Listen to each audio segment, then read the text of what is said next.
Let's talk about ionic bonding in much more depth. In the previous video, we talked about the basic fundamentals of how ionic bonds get made in sodium chloride. Now, I want to look at why and how these steps happen during the formation of ionic bonds.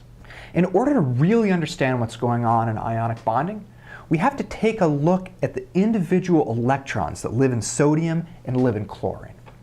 Now, as you probably know, there are specific places in an atom where electrons can live. Okay, I have a diagram of this here. If this is new, you should check out my video called Valence Electrons and the Periodic Table.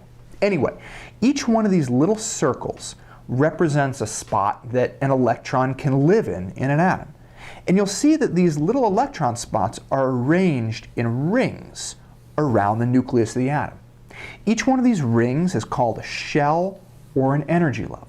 Okay? So we can use this diagram to figure out where the electrons live in sodium and where they live in chlorine. Okay? First thing we got to do is we got to find out how many electrons there are in these two atoms. Okay. Now, sodium here, you look it up on the periodic table, it's got this 11 here. That means it has an atomic number of 11. There are 11 protons in sodium. Now remember, when ionic bonding starts, these atoms are not yet ions. They don't have a charge. They're neutral. So that means that they have the same number of protons and electrons. So there are 11 protons in a sodium atom. That means there are also 11 electrons in a sodium atom. Okay, the same thing is true with chlorine. It has an atomic number of 17 protons. It's starting out without a charge, so it has 17 protons and 17 electrons. Now, we can take one of these diagrams and fill it in from the center on out with a number of electrons. So, for sodium, that's going to look like this. 11 electrons arranged around the atom from the center out. And for chlorine, it's going to look like this. 17 electrons arranged around this from the center out. Now, you may not be able to tell from these diagrams, but these are two very unhappy atoms. The reason why has to do with their valence shells. You remember what valence shells are? They are the furthest out energy level that still has electrons in it. Okay? So for example, this is the valence shell of sodium. It's got one electron here. And this is the valence shell, the furthest out shell for chlorine. Okay? Every atom wants to have a full valence shell. It's like every atom's goal in life. Sodium is really unhappy because it only has one electron in its valence shell, and it has these 7 empty spots. Okay? Chlorine, on the other hand, is also upset because it's got a mostly full valence shell, but it's got one empty spot. It's so close. It's so close, but it's still super unhappy because the valence shell isn't full. So sodium and chlorine are both unhappy.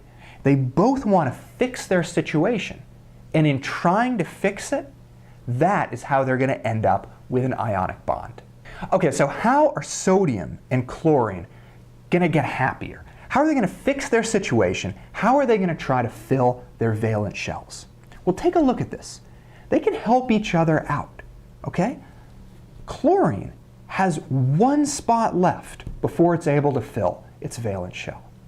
And so what happens is sodium can give chlorine one of its electrons, okay? So this electron moves from sodium to chlorine to fill this spot. Here's what we end up with. Okay, let me just show you what's going on here. Okay, so we got sodium, we got chlorine, and this electron up here moves between them. Okay, so it leaves sodium and it goes into chlorine. Okay, and now chlorine has filled this empty spot with one of sodium's electrons. Okay, so now chlorine is super happy. It has a full valence shell. It's achieved its goal in life. But take a look at sodium over here. Though you may not know it, sodium has also achieved its goal in life. Because when it gave this one electron, when it gave the electron to chlorine, it totally emptied out this valence shell. Now you might think, okay, that made it even worse because now it has 8 empty spots it has to fill. But here's the thing. if you can get rid of all of the electrons in your valence shell, it's like that valence shell just disappears. Sodium doesn't even have to worry about it anymore. Okay, so it gave away this last electron in its valence shell, and now it's like the valence shell just disappears. And this is now sodium's new valence shell. And check it out. It's totally full. So by giving away that one electron, it could get rid of its whole outer shell, and this is its new valence shell. It's full, and sodium's happy. So this is what we end up with.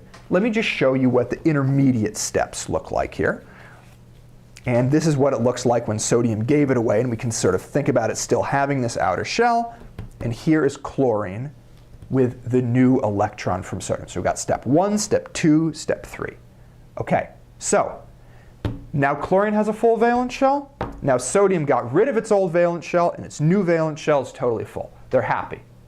But let's talk about what's going on with the electrons here, okay? Because there are electrons moving. Now, over here with chlorine, it used to have 17 electrons, and then it got a new electron from sodium. So it doesn't have 17 electrons anymore. Now it has an extra one, so it has 18 electrons. But it has the same number of protons because we weren't moving protons in this example. Okay? So it's still got 17 protons, and it's got 18 electrons. But now there's an imbalance between the number of protons and electrons. It doesn't have the same number of protons and electrons anymore. It has more electrons, which means that it has a negative charge. It has a negative charge of 1 minus because it has one more electron that it got from sodium. And now we can call it an ion.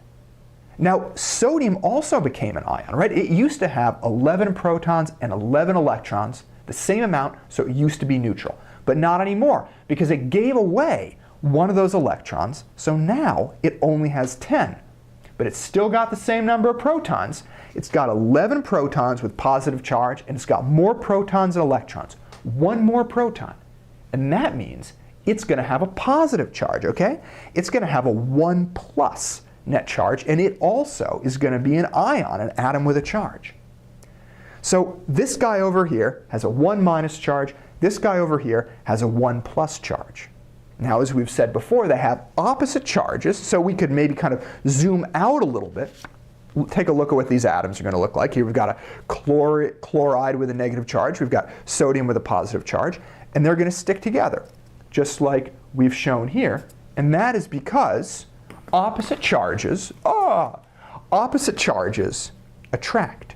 We have the positively charged sodium attaching with a negatively charged chlorine, and that's going to give us sodium chloride.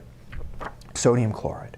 Now, the formation of ionic bonds is one of the trickiest concepts in all of chemistry. So many people are confused by it. So I just want to go through this one more time, really quick, step by step. Okay, so we start out with sodium and chlorine. They are both neutral. They have the same number of protons and electrons. But they're both unhappy because their valence shells are not full. Chlorine has an empty spot, and sodium has only one electron in its valence shell. So the electron here moves from sodium to chlorine. Okay, so now chlorine has one more. It has a full valence shell, and it's happy. Sodium empties out its valence shell, so it's almost like that old valence shell just disappears. We end up with this, and the new valence shell is totally full. So now sodium and chlorine are both able to get full valence shells. But electrons had to move in this process. So now sodium has one fewer electron than proton, so it gets a 1 plus charge. Chlorine got one more electron, so it has one more electron than proton, so it has a 1 minus charge. So these guys, they trade electrons, or an electron moves from sodium to chlorine, in order for them to get full valence shells. And it's in the process of that happening that they end up getting charges.